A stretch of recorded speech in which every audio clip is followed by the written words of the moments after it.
Hello नमस्कार दोस्तों, मैं हूं राजीव और आप देख रहे हैं झारखंड अपडेट। दोस्तों चलिए शुरू कर लेते हैं आज के इस सेशन को।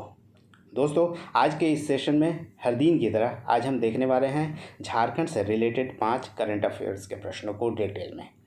इसके अलावा 5 वन लाइनर्स करंट भी होगा और होगा एक अभ्यास प्रश्न जिसका जवाब आप कमेंट में दे सकते हैं। इसके अलावा सेशन के अंत में एक झारखंड जीके से संबंधित प्रश्न होगा जिसे हम डिटेल में जानेंगे। दोस्तों अगर इसका आपको पीडीएफ चाहिए तो आप मेरे टेलीग्राम चैनल को ज्वाइन कर सकते हैं और लिंक आपको मिल जाएगा डिस्क्रिप्शन में। तो आइए शुरू करते हैं इस सेशन को और शुरुआत करते हैं पिछले वीडियो में पूछे गए अभ्यास प्रश्न से। लास्ट वीडियो का अभ्यास प्रश्न है, झारखंड का वह जिला जो देश का एकमात्र जिला बन गया है जहां सभी ग्राम पंचायतों में सामुदायिक पुस्तकालय है। Option A Chaibasa, option B Latehar, option C Bokaro अथवा ऑप्शन डी जामताड़ा। दोस्तों इसका सही उत्तर है ऑप्शन डी जामताड़ा, यानी झारखंड का जामताड़ा देश का एकमात्र ऐसा जिला बन गया है जहां सभी ग्राम पंचायतों में सामुदायिक पुस्तकालय खोल दिया गया है। आइए इसके बारे में कुछ जान लेते हैं। आपको बता दें कि जामताड़ा जिला अपने हर गांव में लाइब्रेरी स्थापित करने वाला भारत का पहला जिला बन गया है।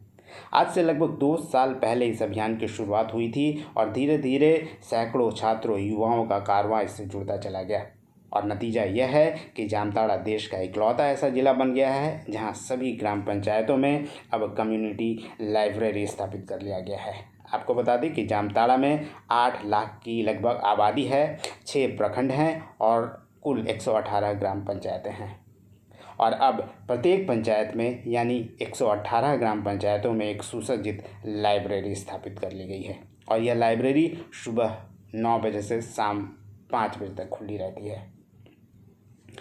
आइए दोस्तों अब आगे बढ़ते हैं और देखते हैं झारखंड से रिलेटेड कुछ इंपॉर्टेंट करंट अफेयर्स के प्रश्नों को। आज का पहला प्रश्न है, गुमला डीसी की ओर से किस अंतर्राष्ट्रीय विश्वविद्यालय में गुमला मॉडल पर एक केस स्टडी प्रेजेंटेशन दिया गया जिसे इंटरनेशनल बिजनेस स्कूल्स में प्रसारित किया जाएगा और नौकरशाहों को प्रशिक्षण यानी ब्यूरोक्रेट्स को प्रशिक्षण देने के लिए इस्तेमाल किया जाएगा इस मॉडल का। Option A Mannheim Business School Germany, option B Columbia Business School USA, option C Harvard Business School USA अथवा इंडियन इंस्टीट्यूट ऑफ मैनेजमेंट यानी आईआईएम रांची। इसका सही उत्तर है दोस्तों option C Harvard Business School में गुमला डीसी की ओर से एक केस स्टडी प्रेजेंटेशन दिया गया है। आइए इसके बारे में हम जान लेते हैं। आपको बता दें कि गुमला के डीसी को हाल ही में प्रधानमंत्री अवार्ड से सम्मानित किया गया है और यह प्रधानमंत्री अवार्ड उत्कृष्टता पुरस्कार डीसी सुशांत गौरव को दिया गया है जो गुमला के डीसी हैं। आपको बता दें कि उनकी उपलब्धियां विशेषकर रागी क्रांति के क्षेत्र में प्रचलित है यानी ज़्यादा चर्चा में है। इसे देखते हुए भारत सरकार के कौशल विकास मंत्रालय के तहत महात्मा गांधी नेशनल फेलो अविनाश कुमार ने गुमला डीसी की ओर से हार्वर्ड बिजनेस स्कूल यूएसए में गुमला मॉडल पर एक केस स्टडी प्रेजेंटेशन दिया है जिसे इंटरनेशनल बिजनेस स्कूल में प्रसारित किया जाएगा और नौकरशाहों को प्रशिक्षण देने के लिए इस मॉडल का इस्तेमाल किया जाएगा। इसके अलावा आपको बता दें कि झारखंड के गुमला में रागी मड़ुआ से बने लड्डू, भुजिया और आटा का उत्पादन अब किया जा रहा है, यानी मोटे अनाजों में रागी मड़ुआ का उत्पादन सबसे ज़्यादा किया जा रहा है और इससे बनी दूसरे उत्पाद को बढ़ावा दिया जा रहा है और यह मोटा अनाज रागी कुपोषण और एनीमिया से लड़ने में मददगार भी होता है क्योंकि यह प्रोटीन, कैल्शियम और आयरन से भरपूर होता है। आपको बता दें कि गुमला में रागी खरीद केंद्र की स्थापना भी की गई है जो झारखंड में पहला ऐसा केंद्र है। आइए अब जानते हैं और आपको बताते हैं कि कोर्स ग्रेन यानी मिलेट्स मोटा अनाज क्या होता है। मोटा अनाज छोटे बीज वाले पौधे के लिए इस्तेमाल किया जाने वाला एक शब्द है जिसे अक्सर पोषक अनाज या शुष्क भूमि अनाज यानी न्यूट्रिया सीरियल्स और ड्राई लैंड सीरियल्स कहा जाता है। यानी एक तो ये पोषक अनाज होता है, इसमें प्रोटीन, कैल्शियम, आयरन और अलग अलग तरह के पोषक तत्व मिलते हैं। इसके अलावा इसका उत्पादन ज़्यादातर शुष्क भूमि यानी सूखे भूमि पर भी किया जा सकता है। इसमें ज्वार, बाजरा, रागी, कुटकी, कानून, चीना, सावा और कोदो शामिल है और ये सारे अनाज मोटे अनाज की श्रेणी में आते हैं। आपको बता दें कि 2023 को अंतर्राष्ट्रीय मोटा अनाज वर्ष भी घोषित किया गया है, यानी इंटरनेशनल मिलेट ईयर। चलिए अब आगे बढ़ते हैं और अब देखते हैं दूसरे नंबर प्रश्न को। आज का दूसरा नंबर प्रश्न है, झारखंड के गोड्डा जिले की रहने वाली ममता कुमारी को हाल ही में किस आयोग का सदस्य बनाया गया है? ऑप्शन ए झारखंड महिला आयोग, ऑप्शन बी राष्ट्रीय महिला आयोग, ऑप्शन सी झारखंड लोक सेवा आयोग अथवा ऑप्शन डी राष्ट्रीय पिछड़ा वर्ग आयोग।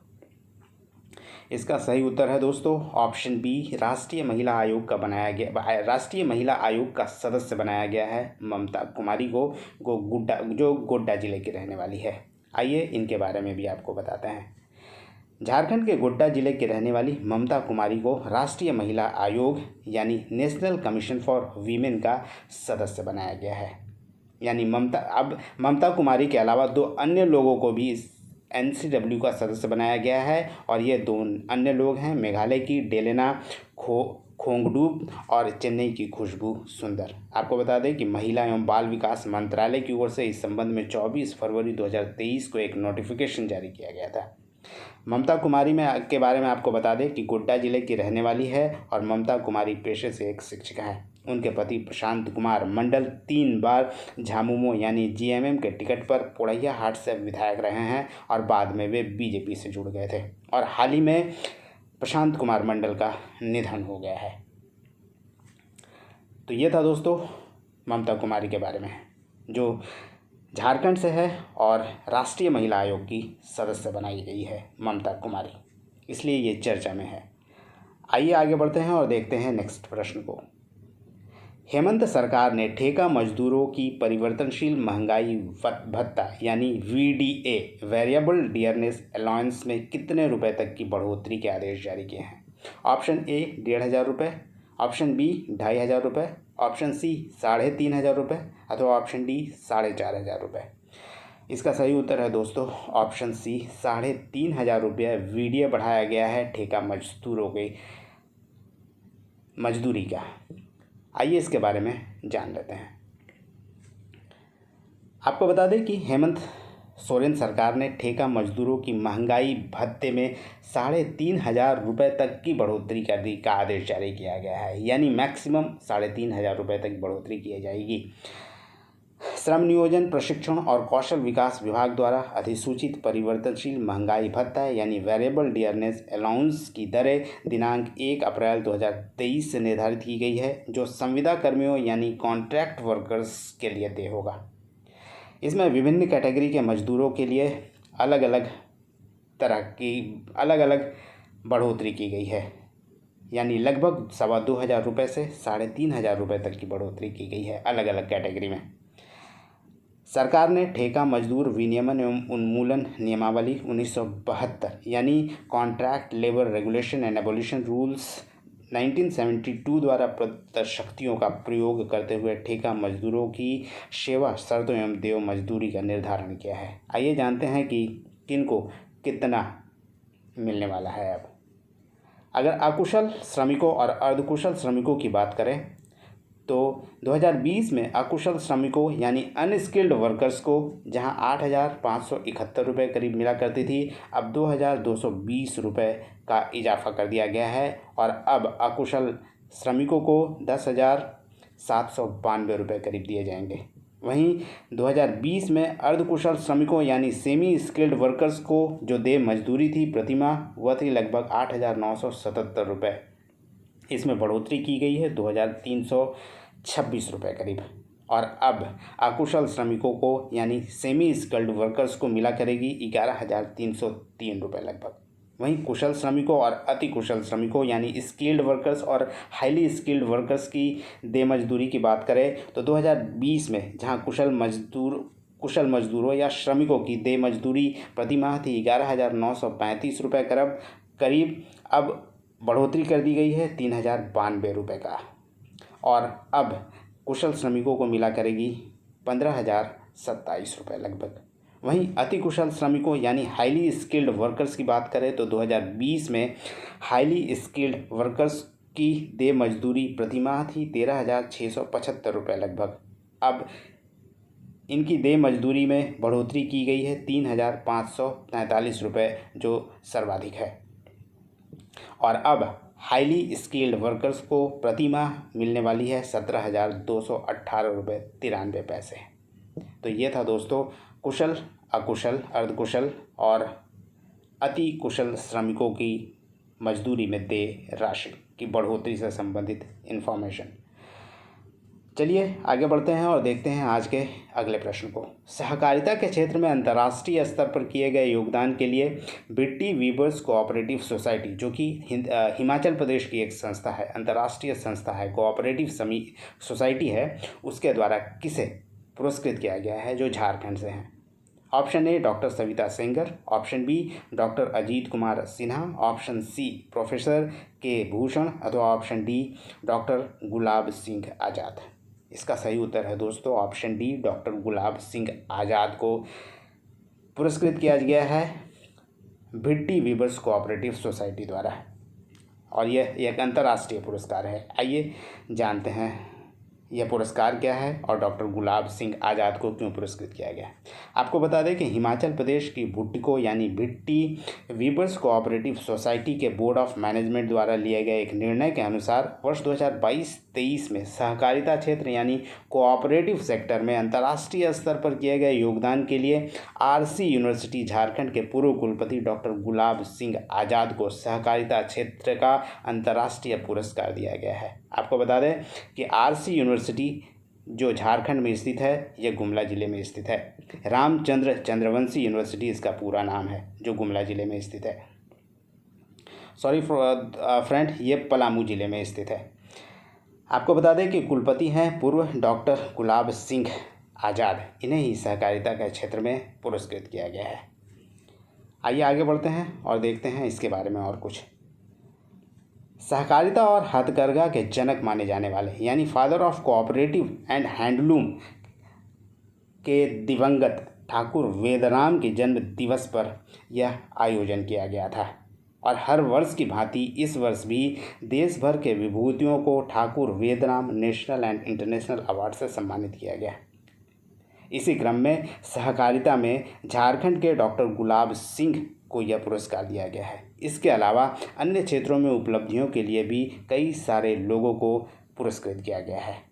आपको बता दें कि Bhutti weavers cooperative society Kullu Himachal Pradesh की एक कोऑपरेटिव सोसाइटी है, और यह एक विश्व स्तरीय सहकारी समिति यानी कोऑपरेटिव समिति है। आइए देखते हैं अगले प्रश्न को। झारखंड की कौन सी तीरंदाज हरियाणा के सोनीपत में आयोजित नेशनल रैंकिंग आर्चरी में गोल्ड मेडल हासिल कर रिकर्व में देश की नंबर 1 तीरंदाज बन गई है? Option A Deepika Kumari, option B Rita Savaiya, option सी अंकिता भगत अथवा ऑप्शन डी दीप्ति कुमारी। इसका सही उत्तर है दोस्तों ऑप्शन डी दीप्ति कुमारी। आपको बता दें कि झारखंड के रांची जिले की जोन्हा की तीरंदाज दीप्ति कुमारी ने हरियाणा के सोनीपत में आयोजित नेशनल रैंकिंग आर्चरी में झारखंड की ही तीरंदाज अंकिता भगत को सीनियर वर्ग में फाइनल में हराकर गोल्ड मेडल हासिल किया था। इसके साथ ही रिकर्व में दीप्ति कुमारी को देश का नंबर 1 तीरंदाज माना गया है, यानी रिकर्व के मामले में दीप्ति कुमारी नंबर 1 तीरंदाज बन गई है। साई यानी स्पोर्ट्स अथॉरिटी ऑफ इंडिया की ओर से दीप्ति कुमारी को 5 लाख रुपए चेक के साथ पुरस्कृत भी किया गया। आपको बता दें कि नेशनल रैंकिंग आर्चरी में झारखंड से 8 तीरंदाजों ने क्वालिफाई किया था, जिसमें मधुमिता, अनीता, बबीता, दीप्ति, भावना, कोमलिका, अंकिता भगत और रीता सवैया इसमें शामिल थी। चलिए आगे बढ़ते हैं और अब देखते हैं इम्पॉर्टेंट वन लाइनर्स को। आज का पहला इम्पॉर्टेंट वन लाइनर्स है दोस्तों, झारखंड की पहली महिला राज्यसभा सदस्य कौन है? इसका उत्तर है महुआ माझी।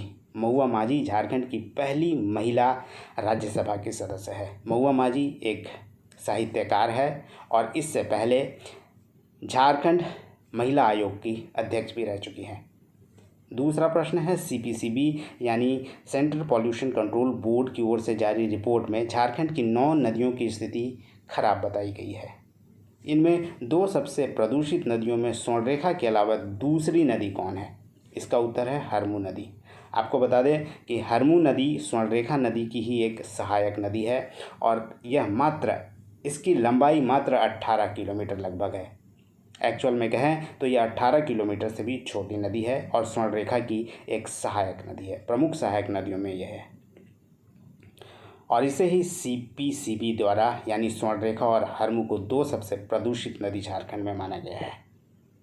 अगला प्रश्न है, बिरसा मुंडा के नाम पर किस राज्य में हाल ही में अंतर्राष्ट्रीय हॉकी स्टेडियम का उद्घाटन किया गया? उत्तर है दोस्तों ओडिशा में बिरसा मुंडा के नाम पर एक अंतर्राष्ट्रीय हॉकी स्टेडियम का उद्घाटन किया गया था और इसमें अंतर्राष्ट्रीय हॉकी मैच भी खेला गया, यानी international world cup hockey match भी खेला गया और यह दुनिया का चौथा सबसे बड़ा स्टेडियम बन गया है।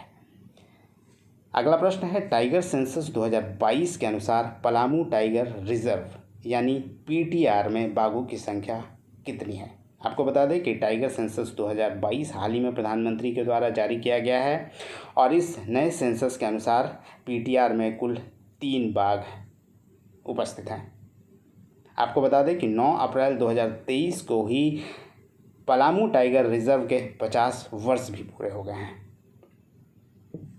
अगला प्रश्न है, झारखंड की किस पर्वतारोही ने दुनिया के 8वें सबसे ऊंचे पर्वत मनासलू यानी कुतंग को हाल ही में फतह कर लिया है? उत्तर है जमशेदपुर की अस्मिता दोरजी। मनासलू या कुतंग की कुल ऊंचाई है 8163 मीटर और अस्मिता दोरजी ने बिना ऑक्सीजन सप्लीमेंट के इस पर्वत श्रेणी के ऊंचाई के टॉप तक यानी समिट तक पहुंच सकी थी। और इसके अलावा आपको बता दें कि अस्मिता दोरजी वर्तमान में जब मैं वीडियो रिकॉर्ड कर रहा हूं हिमालय यानी एवरेस्ट के लिए निकल गई है और बिना ऑक्सीजन सप्लीमेंट के वो एवरेस्ट तक पहुंचने के एक्सपेडिशन पर चली गई है। चलिए अब देखते हैं अगले प्रश्न को और यह प्रश्न है अभ्यास प्रश्न। आज का अभ्यास प्रश्न है दोस्तों, 100% कोविड-19 टीकाकरण प्राप्त करने वाला झारखंड का पहला ब्लॉक यानी प्रखंड कौन है? Torpa, option B Mahagama, option C Tundi अथवा ऑप्शन डी जमशेदपुर। दोस्तों इस अभ्यास प्रश्न का जवाब आप कमेंट में दे सकते हैं। आइए अब आगे बढ़ते हैं और अब बारी है झारखंड सामान्य ज्ञान की यानी स्टैटिक जीके को जानने की। इसके तहत अभी हम एक प्रश्न को जानने वाले हैं। आज का प्रश्न है, राज्यसभा के लिए झारखंड से मनोनीत होने वाले पहले व्यक्ति कौन है? ऑप्शन ए डॉक्टर महुआ माझी, ऑप्शन बी करिया मुंडा, ऑप्शन सी शिबू सोरेन अथवा option D doctor Ramdayal Munda. इसका सही उत्तर है दोस्तों option D Ramdayal Munda. Doctor Ramdayal Munda Jharkhand के पहले ऐसे व्यक्ति हैं जिन्हें राज्यसभा के लिए मनोनीत किया गया था यानी नॉमिनेट किया गया था। जैसा कि दोस्तों आपको पता होगा कि राष्ट्रपति 12 लोगों को मनोनीत करते हैं राज्यसभा के लिए। इसी श्रेणी में डॉक्टर रामदयाल मुंडा को मनोनीत किया गया था राज्यसभा के लिए और यह झारखंड के पहले मनोनीत राज्यसभा सदस्य हैं। आइए इनके बारे में भी कुछ जान लेते हैं। आपको बता दें कि झारखंड से राज्यसभा के लिए मनोनीत होने वाले प्रथम व्यक्ति हैं डॉक्टर रामदयाल मुंडा और रामदयाल मुंडा को मनोनीत किया गया था 2010 में। इसके अलावा सांस्कृतिक योगदान के लिए 2010 में उन्हें पद्मश्री से भी सम्मानित किया गया। संगीत नाटक अकादमी सम्मान से भी उन्हें 2007 में सम्मानित किया जा चुका है। आपको बता दें कि रांची विश्वविद्यालय के वे पूर्व कुलपति रहे हैं और जनजातीय एवं क्षेत्रीय भाषा विभाग के वे प्रथम अध्यक्ष हैं। डॉक्टर रामदयाल मुंडा के प्रसिद्ध रचनाएं की बात करें तो आदि धर्म और मुंडारी कोठारी डॉक्टर रामदयाल मुंडा की प्रसिद्ध रचनाएं हैं। फिल्मकार मेघनाथ के द्वारा रामदयाल मुंडा के जीवनी पर एक डॉक्यूमेंट्री भी बनाई गई है जिसका नाम है नाची से बाँची और मेघनाथ ने उन्हें झारखंड का टैगोर कहकर पुकारा है। पहिल पीरितिया उनकी प्रसिद्ध गीत है। डॉक्टर रामदयाल मुंडा के जीवन पर एक शोध भी किया जा चुका है 2018 में और यह शोध किया गया था डॉक्टर शांति नाग के द्वारा। और डॉक्टर शांति नाग के द्वारा जिस विषय पर शोध किया गया था वह था डॉक्टर रामदयाल मुंडा व्यक्तित्व एवं कृतित्व। डॉक्टर रामदयाल मुंडा का जन्म 23 अगस्त 1939 को देवड़ी गांव तमाड़ में हुआ था और निधन हुआ 30 सितंबर 2011 को कैंसर से। तो ये था दोस्तों आज का सेशन। उम्मीद करता हूँ आपको पसंद आया होगा। धन्यवाद। फिर मिलते हैं अगले सेशन में। तब तक जुड़े रहिए झारखंड अपडेट के साथ। धन्यवाद।